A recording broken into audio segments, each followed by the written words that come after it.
গতকালকেই তার জবাব আমাদের অমিত শাহজি দিয়েছেন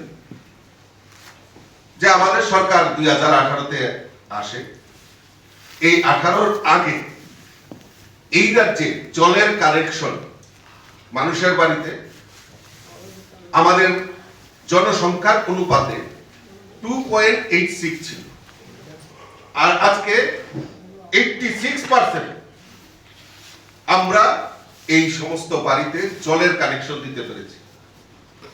স্বাস্থ্য পরিষেবার কথা বলছেন, এই স্বাস্থ্য পরিষেবা থেকে শুরু করে এবং আমাদের ডিস্ট্রিক্ট হসপিটালগুলি আজকে ট্রমা সেন্টার, সমস্ত জেলা হসপিটালগুলিতে ট্রমা সেন্টার করার একটা উদ্যোগ নিয়েছেন এবং অলরেডি 3 কি 4টা আমাদের ট্রমা সেন্টার হয়ে গেছে। রাস্তা আজকে মিশন গতিতে আমাদের গ্রামের রাস্তা পিএমজিএসওয়াই হোক বা ন্যাশনাল হাইওয়ে হোক, সমস্ত জায়গায় রোড কানেক্টিভিটির কাজ শুরুয়াত হয়েছে। আমি প্রশ্ন রাখতে চাই যে যারা এইসব প্রশ্নগুলি উত্থাপন করে বিভ্রান্ত করার চেষ্টা করছেন, যে তারা তো তাদের বন্ধু সরকার ছিল, 25টা বছর রাজ্যে তাদের বন্ধু সরকার ছিল।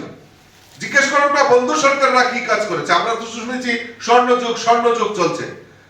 আমরা মনে করেছিলাম সরকারে আসার পর এই সোনা মানুষের কাছে পৌঁছে দেব, কিন্তু সোনা তো খুঁজে পাইনি, উল্টা আমাদের ঘাড়ে ঋণের বোঝা চাপিয়ে দিয়ে উনারা গেছেন।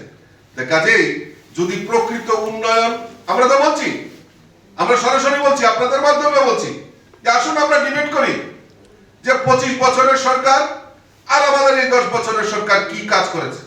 আমি তো বলছি চ্যালেঞ্জ দিয়ে যে আসুন আমরা ডিবেটে বসি। আমরা চাই প্রকৃত মানুষের উন্নয়ন হোক, এই রাজ্যের বেকার সমস্যার সমাধান হোক। তার জন্য আমাদের সরকার বিভিন্ন পরিকল্পনা নিয়ে কাজ করছে এবং আগামী দিন কাজ করছে।